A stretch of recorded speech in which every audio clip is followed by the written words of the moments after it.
Om Ajnanatimidandasya Jnananjana Shalakaya Chakshurunmilitam Yena Tasmai Shri Gurave Namah. It's a pleasure to be here. This is actually the direct process of devotional service. Bhakti Yoga is also called devotional service because it has an active element. There's a way in which sometimes people talk about devotion, but you'll find throughout the teachings that Srila Prabhupada has put before us that he uses the phrase devotional service. This is very much in line with the teachings of the great acharyas who come down in the line of Sri Chaitanya Mahaprabhu, who is really the founder of our sampradaya called the Gaudiya Sampradaya.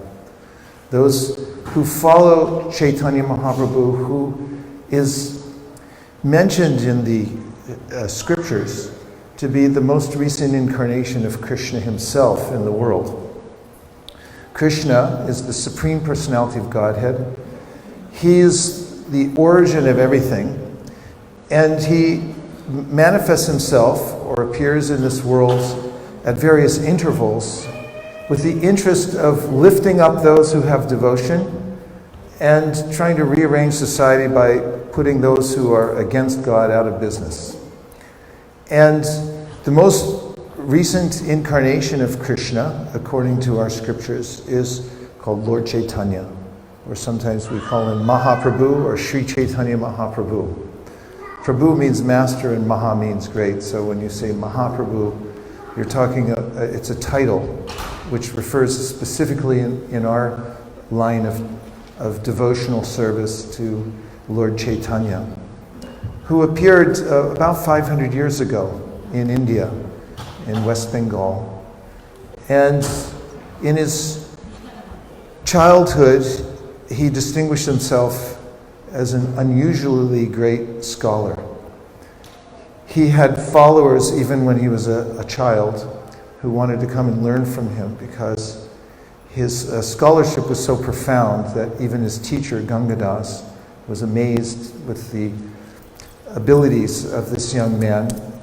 The pinnacle of his scholarship was manifested in his hometown called Navadvip, when at the time the greatest scholar of India came with a entourage to Navadvip to debate against the scholars who resided in Navadvip at the time. At that time in history, in West Bengal, which was a seat of learning, Navadvip was known to be the best of all places, where the best scholars would congregate. Nowadays, when you bring up the name of an Ivy League school, for instance, which one would you bring up as being prominent? Harvard, yeah. If you say Harvard anywhere in the world, people would say, oh, you went to Harvard? You know, you must be smart. So Navadvip was like that. If someone said Navadvip, then you felt that, oh yes, they come from the seat of learning. So there was a scholar, thank you. They give me this to help soften the heart, because flowers help to soften the heart. And so in his challenging way, there was a great scholar who would go to various places around India, and he would set up public debates. And he was extremely expert. His title was the Digvijay Pandit, which really means the person who conquers everyone in all directions. And when the residents of Navadvip, which was the hometown of Chaitanya, heard that he was coming, many of them invented excuses to leave town because they knew if they stayed, they'd have to face him and enter into a public debate. So they pretended that suddenly they'd received a message from a family member or something like that where they had to leave town. However, when the Digvijay came into Navadvip, Lord Chaitanya Mahaprabhu, who is Krishna himself, but he was acting as a young man in Navadvip, a young scholar, arranged that he would meet this Digvijay, and he did it in dramatic fashion. It happened on the bank of the Ganges. And it was a scene that the Digvijay Pandit was attracted to, because when he came in with his entourage, he had elephants, he had followers, because everywhere he went, people were cheering him on to defeat others. He saw Nimai Pandit, who was the name of Lord Chaitanya when he was a young man, sitting on the bank of the Ganges, surrounded by his young students. And he noticed, first of all, that he was very beautiful. That is, that Nimai was extremely beautiful. The personality of God is attractive in all ways. And the descriptions of Chaitanya when he was young include descriptions of how when he would walk down the streets of Navadvip with his cloth tied in a very stylish way. He came from a Brahminical family, so he had a special thread which was draped across his shoulders, designating his birth in a very high family. And his body was perfectly proportioned, so much beauty that when people would see him, their heads would automatically turn. And I don't know if you've ever experienced this before, but if somebody comes into the room or walks past you, sometimes they're so attractive that you'll notice that everybody looks. And there's the kind of opulence that you might find in various areas. Sometimes people, they may not have beauty, but they may have great wealth. Like, who's the richest person you can think of right now? Bill Gates. So if Bill Gates came in right now, in fact, he's sitting right back there, you'd all turn around and look. You might nudge the person next to you and say, is that Bill Gates? Other people might come in and sit down and you won't even notice or mention, but because Bill Gates is known to, he's famous, among other things, for having lots of money. So that's something that's attractive to people. And if somebody's greatly learned, who's the smartest person you can think of? Or famous for being learned? That one's a little harder. Einstein. If Einstein came in, you'd really turn your head. There are natural opulences that people have in this world that are attractive. So the idea of the personality of Godhead is called Bhagavan. Bhagavan means the one who has all of these opulences in full. So if you could imagine a personality who has all of the features that we consider to be attractive, completely in full, then you're imagining the Supreme Personality of Godhead. There are descriptions throughout the Vedic scriptures. For instance, in the Upanishads, the Shish Upanishad begins with the invocation, Om Purnam Madah Purnamidam Purnat Purnam Udachyate Purnasya Purnamadaya Purnameva Vishishyate. In essence, this verse is saying God is completely perfect. There's not one thing out of place, and everything that comes from him is also perfect. So Nimai was like this, utterly attractive in all of his features. Just the way he would sit, the way he would speak, everything about him was attention-grabbing. So when the Digvijay came into Navadvip with this spirit that I'm going to conquer this town and I'll be even more famous when I leave, he then approached the city and he saw Nimai Pandit surrounded by his students. And he was a little taken aback, even though he felt infallible because he had a benediction from the goddess Saraswati, the goddess of learning, that she would bless his tongue whenever he would debate, so he could hardly lose. So he had a high level of confidence, but somehow or other in the presence of Nimai Pandit, he felt that wane just a bit. Because in the presence of a stronger personality, one's own opulences tend to be eclipsed. So he felt that. Nonetheless, with his confidence, he then engaged in a conversation with Nimai Pandit, who encouraged him and told him, why don't you compose some poetry and speak it.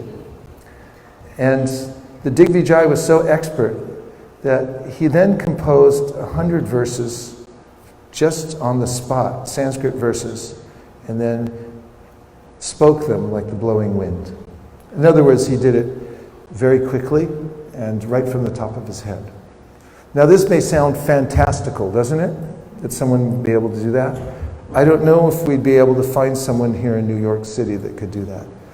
But recently, when one of our teachers at ISV, Radhika Raman Prabhu, who's a professor in religious studies, came and was giving a seminar at ISV, he told us about one of his professors who was an elderly Indian man who had studied Sanskrit his whole life and who had such an ability. In fact, he displayed it when he had written 50 or 100 original verses glorifying Srila Prabhupada. And he had done it within a couple of days, just from his acumen in composing Sanskrit verses. So Radhika Raman was reminding us that actually in bygone eras, people had the wherewithal to do such things. Nonetheless, the ability of this Digvijay was beyond compare, anywhere. And so he had displayed this learning in front of Nimai Pandit and all of Nimai Pandit's students. And it was at the encouragement of Nimai. And then Nimai Pandit, a youngster, a beginning student in many of the sciences of grammar and Sanskrit and poetry and so forth, said, well, why don't we look at this a little more carefully and look at the embellishments or the good features of your poetry, and let's also look at the faults. And when Digvijay heard this, he felt disturbed. So who are you to mention any faults? There are no faults in my poetry, which was normally true. The next feat performed by Nimai astounded the Pandit, because Nimai then, out of the 100 poems or verses that the Digvijay had written on the spot and recited, not that he wrote them, but mentally he created them and then presented them, Nimai picked out 2, and he recited them back to the Digvijay. And the Digvijay said, well, how did you remember these? This is wholly uncommon that you'd be able to, anyone would be able to do this. And Nimai was playing a humble role at that time. He said, some people are erudite scholars beyond compare, like yourself. I just happen to have this one little talent that I can remember things, that's all. However, at that point, Nimai began to deconstruct the verses that he had picked out of the string of verses that the Pandit had composed, and he began to show the literary ornaments, and then he began to bring out the faults. And at that time, the Digvijay Pandit, although he wanted to respond, had nothing to say. The students of Nimai at that time began to laugh. But Nimai Pandit told them, don't laugh. This is a great personality. And that night, when the Digvijay Pandit had gone to sleep in great anxiety, thinking, how is it that my goddess Saraswati had withheld her powers from me and I wasn't able to say anything? And not only that, I had made mistakes. She has forsaken me. She herself revealed herself to the Digvijay in a dream and said, actually, both of us were in the presence of my master, the Supreme Personality of Godhead. And she informed him that actually Nimai Pandit is the Supreme Personality of Godhead. And the Digvijay Pandit then secretly came back the next day and took shelter of Nimai Pandit, understanding his preeminent position as the Supreme Personality of Godhead. So Nimai, or Chaitanya Mahaprabhu, in his childhood displayed such opulences. And then after he met his spiritual master, Srila Ishvara Puri, in Gaya, after Nimai had gone there to perform the Shraddha, or ceremonial offerings to his departed father, he met his guru, Srila Ishvara Puri. He showed by example, and this is something that Krishna does himself when he comes to the world. He accepts a spiritual master to show what is the actual process for making advancement spiritually. So Chaitanya Mahaprabhu did the same thing. And when he came back from this distant city, Gaya, after having taken initiation from his guru, and he came back into his town of Navadvip, people noticed that he was very different. He was no longer a puffed up scholar as he had been in his youth, but now he was a humble servant to all the devotees there in Navadvip, and he was also very much fixed on remembering Krishna and chanting Krishna's names. He then, later from Navadvip, took sannyas. He moved to Jagannath Puri. He traveled to South India. And in his sojourn, 48 years in the world, taught the practice of bhakti yoga, especially through his disciples, the 6 Goswamis and others, who codified all the teachings of Chaitanya Mahaprabhu and brought them out to the world. Thus began what is called the Gaudiya Sampradaya, coming from Chaitanya Mahaprabhu. Those who want to know more about Chaitanya Mahaprabhu can study the book, The Teachings of Lord Chaitanya. And this is presented by the founder, Acharya, A.C. Bhaktivedanta Swami Prabhupada. It's almost like a PhD thesis paper. It covers the entire life of Chaitanya Mahaprabhu and all of his philosophy from beginning to end, from the most primary teachings that he gave to the most esoteric and detailed of instructions that Chaitanya Mahaprabhu gave.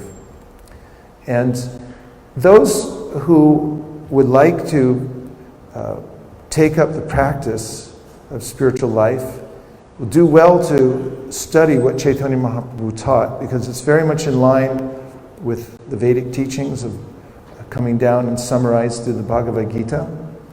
And it's very practical for people of today, the system that he taught. So this movement is based on the teachings of Lord Chaitanya Mahaprabhu, which are very much in line with the Bhagavad Gita and the Srimad Bhagavatam. And now I'll just say give a couple of points from the Bhagavad Gita. One is that it's very rare for people to take to spiritual life. Krishna says this himself at the outset of the 7th chapter of the Gita, where he says, Manushyanam sahasreshu kaschid yatati siddhaye yatatam api siddhanam kaschin mam veti tattvataha. And this means that out of all the people in the world, there are very few that are interested in spiritual life. And of those that are interested in spiritual life, there are fewer still that take it seriously enough to come into the teachings that bring one to an understanding of the personality of Godhead and the actual science of Krishna consciousness. So those of you who are interested in Krishna consciousness and who are studying it are very rare. And it's mentioned throughout the teachings of Lord Chaitanya and his disciples that there are various levels of consciousness. Living entities are what animate this world. Dead matter is just that, it's dead. But the world is animated by the conscious living being. However, conscious living beings are in various states of consciousness. First of all, there's what's called covered consciousness, and this would include plants. Plants are actually alive, and you can notice this by the way they reproduce themselves, they grow, they produce offspring, and they're actually pretty smart. If you've ever noticed, for instance, a jasmine vines find their way throughout the yard, at least in my yard. They grab onto things, they hold on, they grow up, and they have some impetus. But the consciousness is extremely covered. Would you agree? In plants? Is that a yes? Yes. Okay. And above covered consciousness, there's contracted consciousness. Those in contracted consciousness would include most animals. Animals have feelings. They cry for their young if they're taken away. They try to vigorously defend themselves in various circumstances. And you could notice that if you look at them, especially some of the higher animals, they're looking right back at you, wondering why you're looking at them. And there's an awareness that's developing. However, they're not contemplating the subtlety of the philosophy of Achinta Bheda Bheda Tattva. Nor are they aware when they walk through the city of New York what telephone lines are for. Especially dogs, or they're not aware of what fire hydrants are actually for. They have their own basic idea of how to live. And this is the way that the soul expresses itself through a body that's contracted or has contracted consciousness. Above those who have contracted consciousness, there are those that have what is called budding consciousness. That means the human form of life. This is the greatest of all opportunities, as is announced through the Vedic scriptures. As an example, in the Srimad Bhagavatam, it is said, Labvam sudulabham bahu sambhavante manushamartidam anityam apihadhira. And this verse from the Bhagavatam says, it's very rare to get a human form of life. Labvam sudulabham idam bahu sambhavante, and that you get it by winning a kind of lottery of the species after many, many births. Bahu sambhavante means after taking many, many births in the different species, you might land in a human body. So if there's anything troubling you today, you can feel happy instead, because you won the lottery of the species and you have a human body. Do you feel happy? But not very much? Okay. You might consider this. There are other verses. Bhagavatam also says, Nridehamadyam sulabham sudulabham plavam sukalpam guru karnadaram. Compares the human body to a boat, which is specifically designed to cross over the ocean of birth and death. Did you ever think of your body as a boat? Sir, what is your name? Yes. Yes? What is your name? Rashika? Rasheshwar? Rasheshwar Mukunda Prabhu. Let the record show that Rasheshwar Mukunda Prabhu has considered that the body is like a boat. It can cross over the material nature. Thank you. So, when one comes to the human form of life, it is known that one has budding consciousness. And when you see spring come, or the approach of spring, you may notice that the trees are budding, various plants are budding, and it means that there's possibility. Because after the bud appears, then you know something else good is coming, right? Say yes. Yes. So, human life is full of possibilities. We have opportunity in human life to further expand our consciousness beyond the budding stage. We're also given the choice in human life to do as we please, which can be a little dangerous.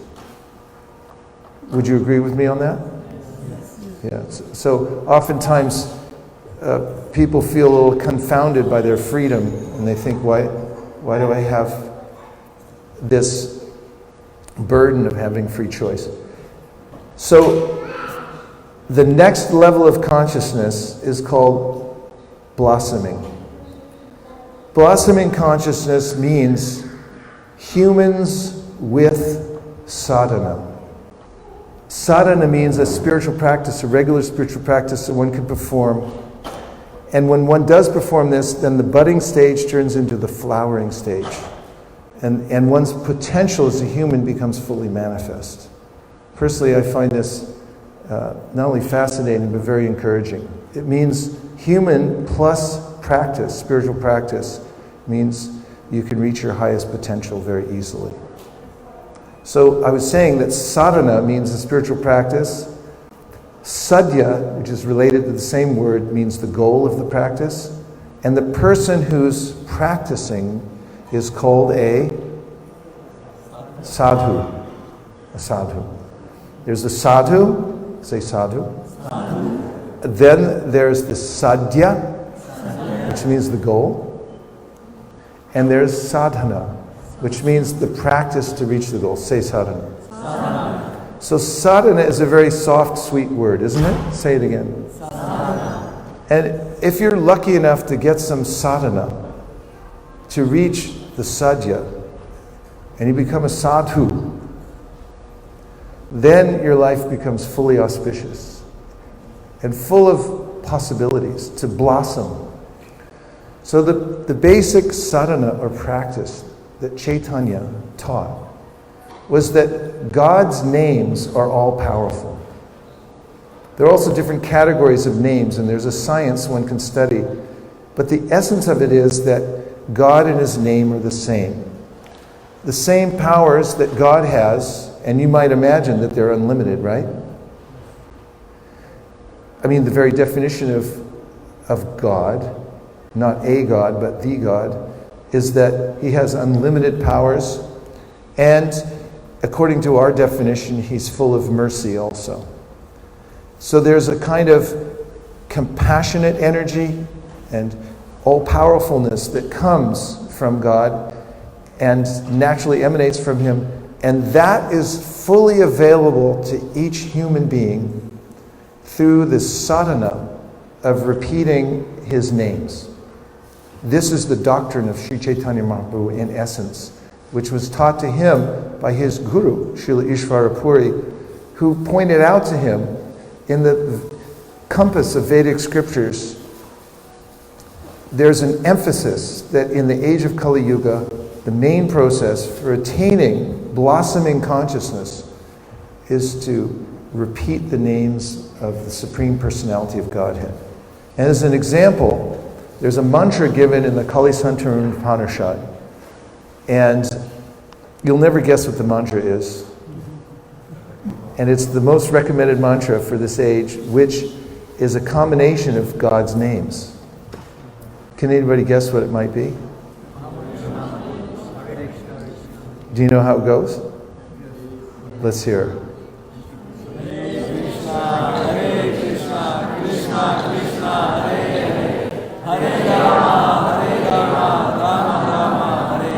Yes, that's it. And there are two ways, at least, to practice the sadhana of repeating the names of God. And one might take up this mantra as the primary mantra. And one of the ways is through japa. Japa means a silent kind of prayer, or just audible to the chanter, so that one can hear the names of God and actually speak them consciously and remember that this is a direct connection that one's making through repeating the names of the Lord. So when one's saying the names like this, one might sit or stand and then repeat them like this. Hare Krishna, Krishna Krishna, Hare Hare, Hare Rama, Rama Rama, Hare Hare. And one who chants the names like that and listens very carefully is performing japa. So anyone can take up the practice of japa, and there's no initiation necessary in order to start this process of japa. Anyone can take advantage of it as a home practice.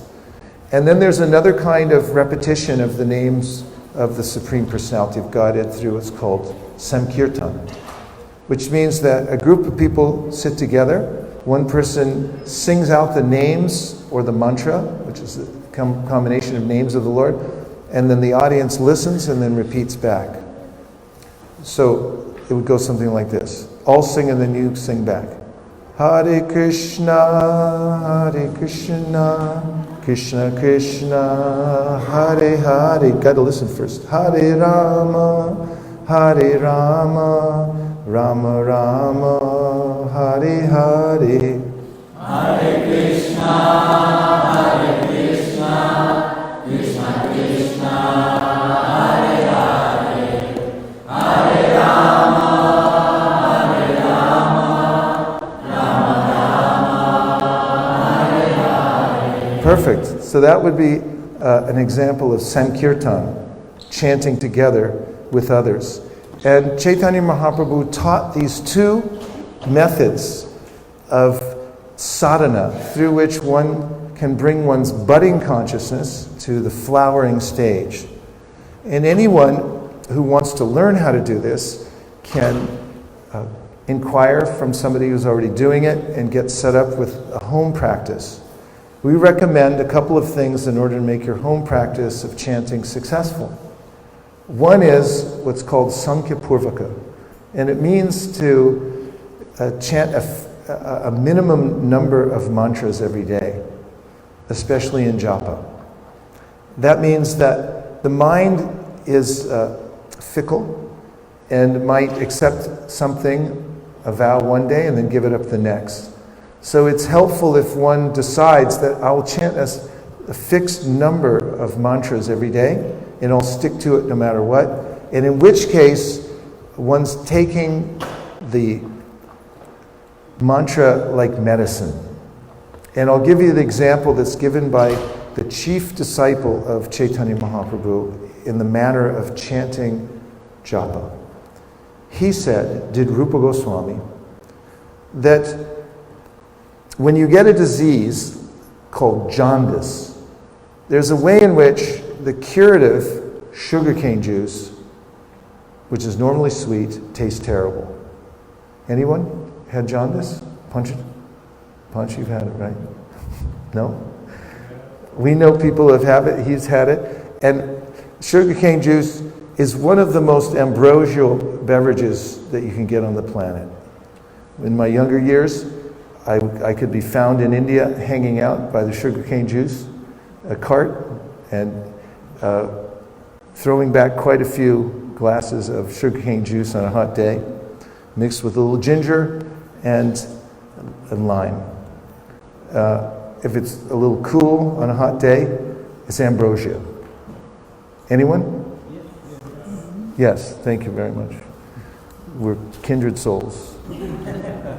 However, if you have jaundice, there's a problem with that because although it's a curative and although it tastes like ambrosia, when you have jaundice, it tastes terrible. It tastes so bad that it makes you want to vomit.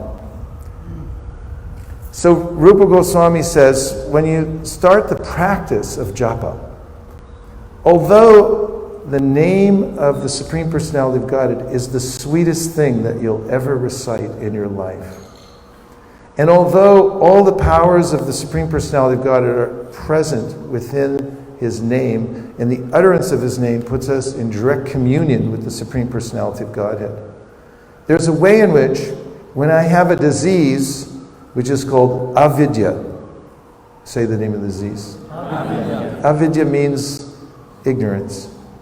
It's a predilection towards ignoring the Supreme Personality of Godhead and being absorbed in dull matter as a replacement. This is called avidya. And when I become addicted to dull matter, to the exclusion of being attracted to the Supreme Personality of Godhead, this is a kind of an affliction. And it's considered to be an unnatural condition of life and a diseased condition of life. The prescription for overcoming it, for clearing up that disease, is to chant the holy names. Now the problem is, when I go to chant, when I'm diseased, it tastes terrible. I don't taste anything sweet. In fact, my mind tells me that I'd rather do anything else but this. Is there any other replacement for this? Please. However, one has to continue taking the sugarcane juice in order to overcome jaundice, and one has to continue the chanting of the names of God in order to overcome the disease of avidya. So Rupa Goswami says that the beginning of your sadhana, or practice of chanting the names of the Lord, begins with a fixed number of mantras every day. And if you can do this, you're in. And you can start this at home by taking a little time out and deliberately turning off everything else around you and focusing your attention exclusively on hearing and repeating this mantra, which is a divine mantra, and just listening, and let it have its medicinal effect. And if you can do that every day, a fixed number of times, then you'll start to notice that the medicine will have its effect, and you'll be able to taste the sweetness of the name. One of the preliminary stages of recovery that one might notice while chanting japa and listening carefully to the name is that the sound of the mantra, the Hare Krishna mantra, starts to sound interesting and unique. Srila Prabhupada mentions this in his purport in the Sri Chaitanya Charitamrita. And he says that one may perceive the mantra as a sound that one's never heard before in this world. That is a preliminary sign that one's making advancement in recovering from the disease of avidya. And the word mantra means that the mind is able to transcend its normal mundane conditioning and come to a higher level by the power of the mantra. And I'll give you a scientific example of how this works. There's a principle in science called acoustic resonance. Scientists? Anyone? Any acoustical engineers in the room? Mataji, are you raising your hand? No? If I take two tuning forks and I put them before you, and I strike one of the tuning forks with a rubber mallet, the second tuning fork, although not directly in contact with the first one, will then start to vibrate at the same level as the other one. Have you ever seen this done? So acoustic resonance means that the first tuning fork is putting out a spectrum of sound vibration, and the second one is resonating, or it has a potential to vibrate at the same level, and it picks up the energy from the other tuning fork and it begins to vibrate itself at the same rate.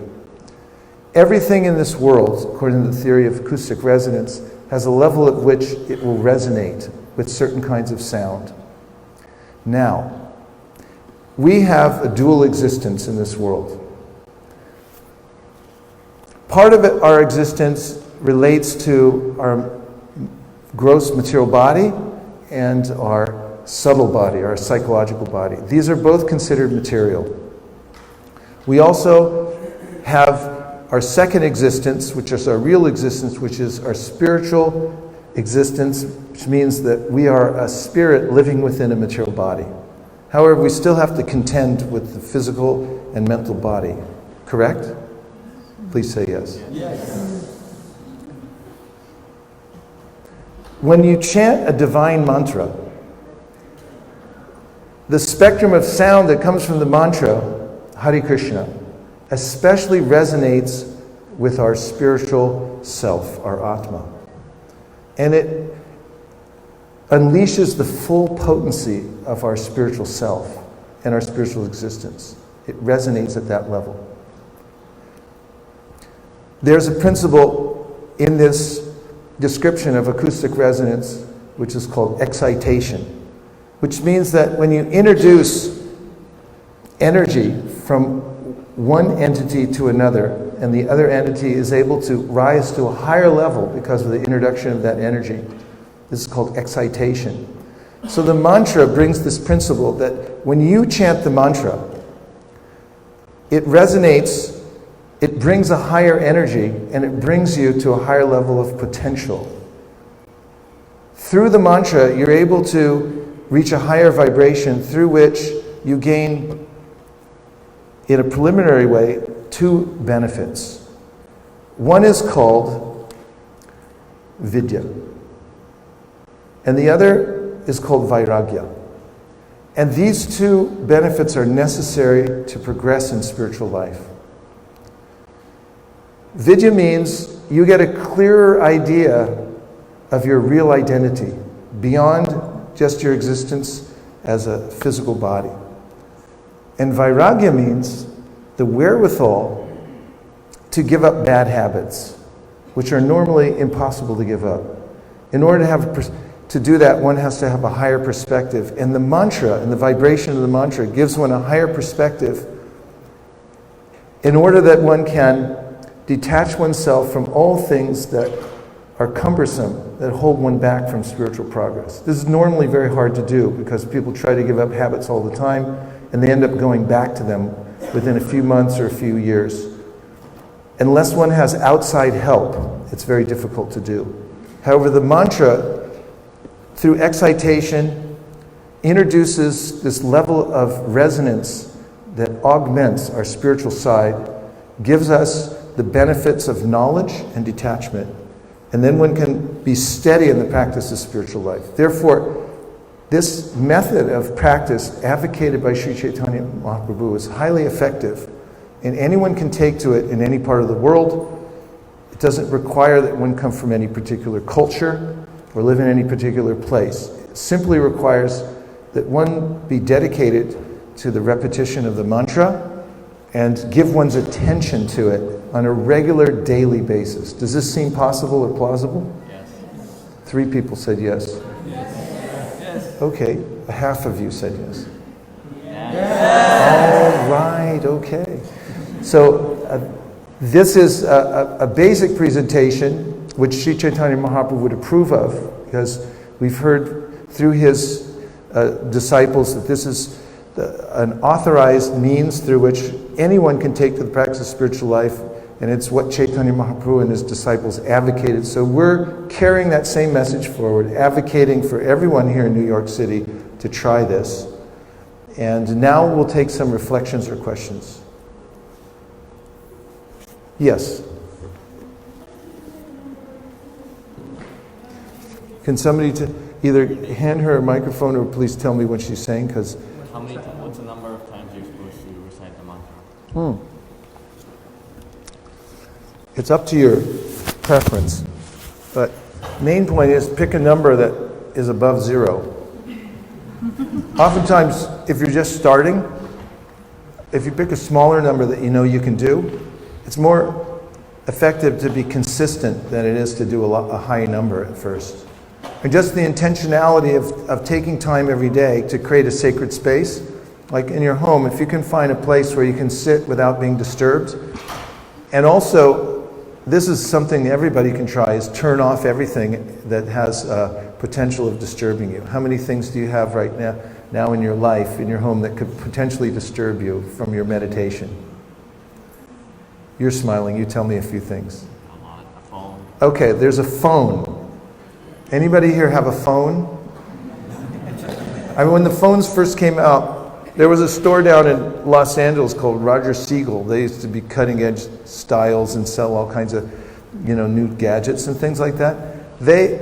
Cell phones car phones was the first thing that came out, and they were so prestigious that they sold at Roger Siegel's what was called a car phony. As in phony means not real. It was a fake car phone. So people could drive around, this is literally happened, and pretend they were on the phone when they were driving their car, just so people would look at them and go, yeah, I got a phone. But now everyone has one. So phones are definitely potential interrupters. So what would it feel like, do you suppose, to turn your phone off? Does anybody have any idea? What does it feel like just to turn your phone off completely? What if you gave it to somebody for like 2 days and said, don't give it back? How would you feel then? You go through withdrawals, You'd be thinking, how long can I last? So at least do it for a few minutes every day. Take time to shut off the phone and any other avenue, it's good for you. You're telling yourself, I'm worth this, and there's a higher level I'm working on myself. So create that space for yourself every day, and then sit down, repeat the mantra very carefully with attention. If you can do it from the heart, like you're praying to God, then it'll have a powerful effect. So I recommend that you do at least 27 mantras a day to start with. That would take you about maybe 2 minutes. And try it for 21 days. Is that all right? Or is that too many? What's that? That's the perfect place to do it. Shelter is what we're all looking for. Yeah, you can do it in a shelter. It's no problem. Yeah. In fact, you might find other people who are interested. They can chant with you. But find a corner of the shelter, and you can repeat the mantra just so you can hear it, and you'll see that it gives you a sense of communion with the Supreme. Other questions? Another distraction is the TV, right? TV? They still have TVs?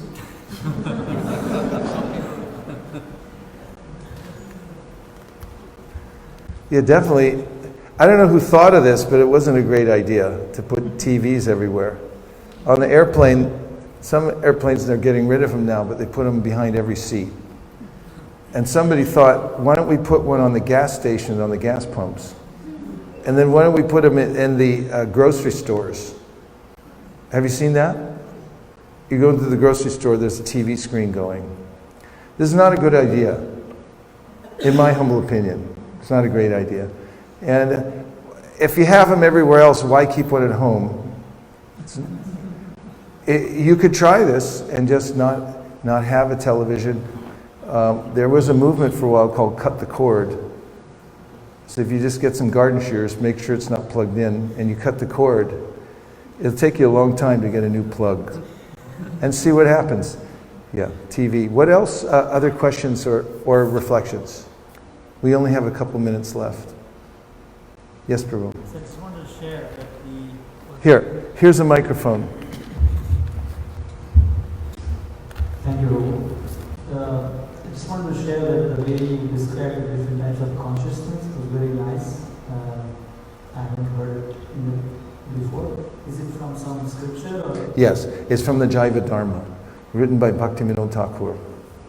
And therein, Bhaktivinoda Thakur gives a very scientific review and detailed report of the teachings of Lord Chaitanya, very understandable and palatable way. So it's there.